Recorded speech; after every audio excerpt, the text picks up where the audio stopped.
Boundaries are always self-protected by the systems. ശരീരം ഒരിക്കലും ചർമ്മത്തെ തുറന്നിരിക്കാൻ സമ്മതിക്കുകയില്ല. ഭൂമി ഒരിക്കലും മണ്ണിനെ നഗ്നമായിരിക്കാൻ സമ്മതിക്കുകയില്ല.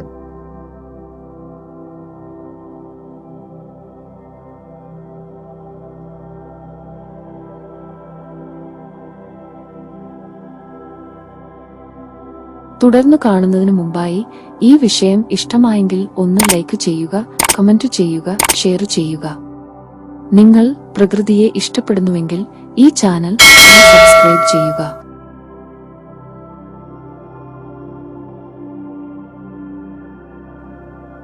ഏവർക്കും നമസ്കാരം. ശുഭകരമാകട്ടെ, ദിനം സന്തോഷകരമാവട്ടെ, സൗഖ്യകരമാകട്ടെ. അനുഭവങ്ങളും അനുഭൂതികളും നമ്മെ ഏവരെയും നയിക്കുമാറാകട്ടെ. വീടിന്റെ മുറ്റത്ത് ചപ്പുചവറുകൾ വന്ന് വീഴുമ്പോ പലരും പറയുന്നത് കേട്ടിട്ടുണ്ട്, എന്തൊരു അശ്രീകരമാണ്, മുറ്റമൊക്കെ ചപ്പും ചവറും വീണ് വൃത്തികേടായി എന്ന്. ശരീരത്തിന്റെ തോല് പോയിട്ട് പൊളിഞ്ഞ രൂപം, മാംസത്തിന്റെ വർണ്ണം കാണുന്ന സമയത്ത് അപ്പോഴും നമ്മൾ അതുപോലെയൊക്കെ തന്നെയാണ് ചിന്തിക്കുക. തോല് വീണ്ടും വരുമ്പോ, ശരീരത്തിലെ ആ തോല് പോയ ഭാഗത്ത് തോല് വീണ്ടും വന്ന് മൂടുമ്പോ നമ്മൾ പറയും ഇപ്പൊ ശരിയായി. വീട്ടിന്റെ മുറ്റത്ത് ചപ്പുചവറുകൾ വന്ന് വീഴുമ്പോ ഇപ്പൊ ശരിയായെന്ന് പറയാൻ നമുക്ക് തോന്നില്ല. അത് അശ്രീകരമാണ്. തോല് വന്ന് മൂടുന്നത് ശ്രീകരവുമാണ്. ഒന്ന് ആലോചിച്ച് നോക്കൂ. നമ്മുടെ ശരീരം പോലെ തന്നെയല്ലേ ഭൂമിയും. ഞാൻ ഈയിടെ എന്റെ ഗുരുവിന്റെ ഒരു പ്രിയപ്പെട്ട ശിഷ്യയെ കണ്ടപ്പോ, അവരുടെ വീടിന്റെ പണിയൊക്കെ കഴിഞ്ഞ് കിടക്കുന്നു. അപ്പൊ അവരുടെ വീടിന്റെ മുറ്റത്ത് പോയി ഇരിക്കുന്ന സമയത്ത് അവിടെ കുറച്ച് ചെടികളൊക്കെ വരുന്ന കാര്യം, വയ്ക്കുന്ന കാര്യമൊക്കെ ഇങ്ങനെ പറഞ്ഞു വരുമ്പോഴാണ്, നമ്മളിനി ഒന്നും ചെയ്തില്ലെങ്കിലും അത് വന്നോളും എന്ന കാര്യം പറഞ്ഞപ്പോ, മണ്ണ് നഗ്നമാകാൻ ഭൂമി സമ്മതിക്കില്ലല്ലോ, നമ്മളും അത് സമ്മതിക്കരുതല്ലോ എന്ന് പറഞ്ഞപ്പോ ആ പെൺകുട്ടിയുടെ മുഖത്തുണ്ടാകുന്ന അത്ഭുതം കണ്ടപ്പോൾ എനിക്ക് ഇങ്ങനെ ഒരു ഒന്ന് എഴുതാൻ തോന്നിയത്. നമ്മുടെ തന്നെ ഒരു ഡിപ്പിക്കോളജിക്കൽ സോങ് ഉണ്ട്, എങ്ങോ മുറിഞ്ഞു തോൽ പോയിരിയും പിന്നെയും വെൺതോൽ കിളിർക്കുന്ന പോലെ എന്ന് പറഞ്ഞിട്ടൊരു ഒരു പാട്ടുണ്ട്. ആ പാട്ട് ഈ ഗ്രൂപ്പിലിടാം. നമ്മുടെ ശരീരത്തിലെ തോല് പോയി കഴിഞ്ഞാൽ അത് പുനഃസ്ഥാപിക്കാൻ ശരീരം ശ്രമിക്കുമെന്നത് ഇപ്പോഴും പലർക്കും അറിയാത്തൊരു കാര്യമാണ്. ശരീരത്തിന്റെ തോല് പോയാല് എന്തെങ്കിലും ഓയിന്റ്മെന്റ് വാങ്ങി പുരട്ടണം, എങ്കിലേ തോല് തിരികെ വരൂ എന്ന് കരുതുന്നവരാണ് ഒട്ടേറെ പേർ. അത്തരത്തിലുള്ള ആളുകളെ കണ്ടിട്ട് ഞാൻ അന്തം വിട്ട് നിന്ന് പോയിട്ടുണ്ട്.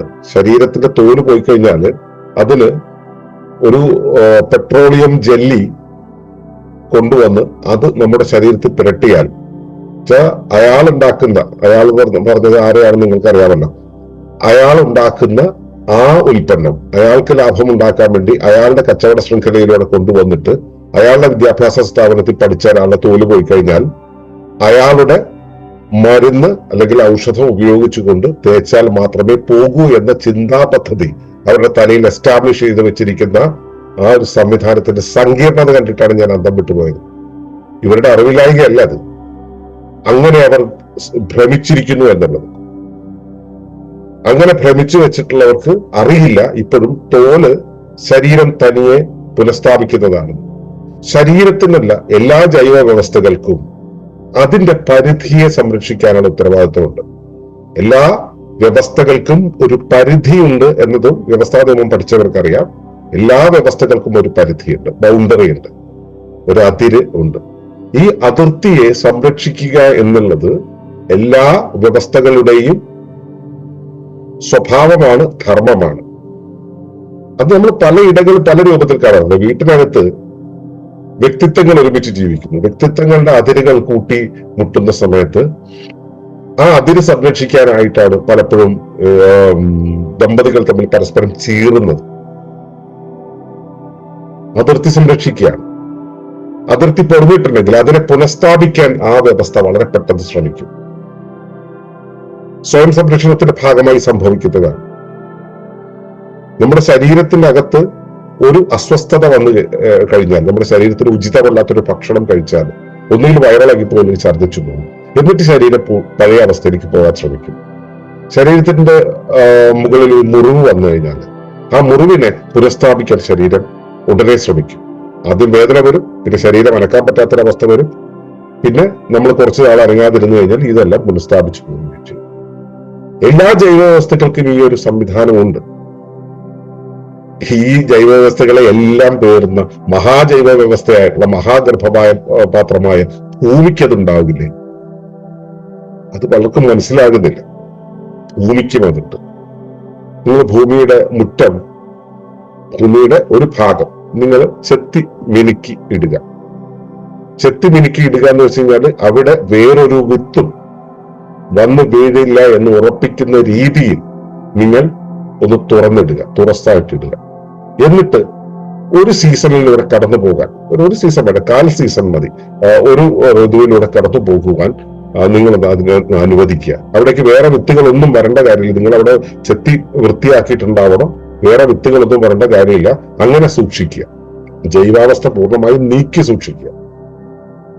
ഒരു സീസൺ കഴിയുമ്പോൾ അല്ലെങ്കിൽ ഒരു കാലഘട്ടം കഴിയുമ്പോൾ അവിടെ ഇലകൾ വീണ്, പൊടികൾ വീണ്, പിന്നെ മറ്റ് ചെടികൾ വളർന്ന്, കരിയിലകൾ വീണ് അതിന്റെ മുകളിൽ ചെടികൾ വളർന്ന് ആ ഭാഗം മൂടി നിൽക്കുന്നത് കാണാനാകും. അവിടെ അതുവരെ ഇല്ലാത്ത കുറെ ചെടികൾ വന്ന് വളരുന്നത് കാണാൻ പറ്റും. എവിടെ നിന്നാണ് ഇവയെല്ലാം വന്നത്? ആരെങ്കിലും വിത്ത് വിതരണം നടത്തിയിട്ടാണോ? അല്ല. ജൈവതയുടെ സ്വഭാവം അതാണ്. ഭൂമിയെ നഗ്നമായിരിക്കാൻ ഭൂമി സമ്മതിക്കില്ല. തോല് പോയിരിക്കാൻ ശരീരം സമ്മതിക്കില്ല. ഏത് വ്യവസ്ഥയും അതിന്റെ പരിധിയെ സംരക്ഷിച്ചുകൊണ്ടേയിരിക്കും. പരിധി പൊളിഞ്ഞാൽ, അതിന്റെ അതിര്, ആ വേലിക്കെട്ട് എവിടെങ്കിലും പൊളിഞ്ഞാൽ അതിനെ ഉടനെ തന്നെ പുനഃസൃഷ്ടിക്കാൻ ശരീരത്തിന് തോന്നും.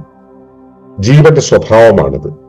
അതുകൊണ്ടാണ് നമ്മുടെ ശരീരത്തിൽ എന്തസുഖം വന്നാലും അതിന് വിശ്രമം പൂർണ്ണമായി നൽകിയാൽ അത് പൂർണ്ണമായും പുനഃസ്ഥാപനം നടത്തും എന്ന് പറയുന്നത്. അപ്പൊ നമ്മൾ വിചാരിക്കും, പിന്നെ ഔഷധങ്ങളോ ഇങ്ങനെയൊക്കെ ആണെങ്കിൽ പിന്നെ ഇത്ര കോടിക്കണക്കിന് രൂപയുടെ ആശുപത്രികൾ ഉണ്ടാക്കിയിട്ടുള്ളത് എന്തിനാണ്? എന്നോട് പലരും ചോദിച്ചിട്ടുള്ള ചോദ്യമാണ്. അത് അയാൾക്ക് പണം ഉണ്ടാക്കാൻ വേണ്ടിയിട്ട്, അയാൾക്കും അയാളുടെ ചിങ്കിടികൾക്കും പണം ഉണ്ടാക്കാൻ വേണ്ടി മാത്രമാണ്. അതല്ല രോഗനിവാരണത്തിന്റെ തത്വശാസ്ത്രം, രോഗനിവാരണത്തിന്റെ ശാസ്ത്രം. അവിടെയും നിങ്ങൾ മരുന്ന് കൊടുക്കുമ്പോഴും നിങ്ങൾ ചികിത്സകൾ ചെയ്യുമ്പോഴും എല്ലാം ഹീലിംഗ് എന്നുള്ള പ്രക്രിയ നടക്കുന്നത്, സ്വയം പരിചരണം, സ്വയം സംരക്ഷണം എന്നുള്ള പ്രക്രിയ നടക്കുന്നത് ജീവന്റെ ഭാഗമായിട്ടാണ്. അത് ജീവനാണ് നടത്തുന്നത്. നിങ്ങൾ എന്ത് ചികിത്സ ചെയ്താലും അവിടെ ശമനം കൊണ്ടുവരുന്നത് ജീവനാണ്. നിങ്ങൾ ഒന്നും ചെയ്തില്ലെങ്കിലും അവിടെ ശമനം കൊണ്ടുവരിക ജീവനാണ്.